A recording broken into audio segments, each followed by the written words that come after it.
মুসা আলাইহিস সালাম রাস্তা দিয়ে হাঁটছেন, হঠাৎ করে দেখছেন যে দুজন মারামারি করছে।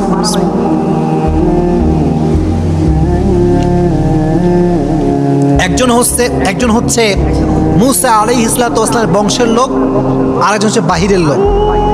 তো মুসা তার পক্ষের লোকের মানে পক্ষ নিতে গিয়ে এমন একটা ঘুষি মারছে ওই লোককে, এক ঘুষিতে জায়গায় শেষ, মরে গেছে, জায়গাতেই ডেড, স্পট ডেড।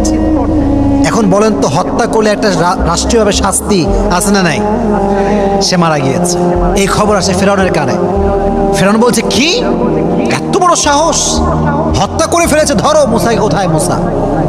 এখন আসিয়া রাদিয়াল্লাহু তাআলা অনেক চিন্তিত, কারণ সে তো আমার সন্তানের মতো, তাকে যদি হত্যা করা হয় মা হিসেবে ভিতরে একটা কষ্ট আছে না নাই?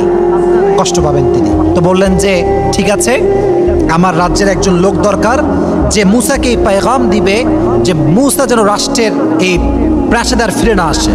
তখন তার একজন লোক ছিলেন, বিশেষ লোক, তাকে তিনি পাঠালেন মুসার কাছে, গিয়ে বলল, ইয়া মুসা, তোমাকে রাষ্ট্রের পক্ষ থেকে হত্যা করার আদেশ দেওয়া হয়েছে, ফখরুজ ইন্নী লাকা মিনান নাসিহিন, তুমি বের হয়ে যাও, আমি তোমার কল্যাণকামী একজন লোক, এখান থেকে বের হয়ে যাও। তো মুসা আলাইহিস সালাম মিশর ত্যাগ করলেন।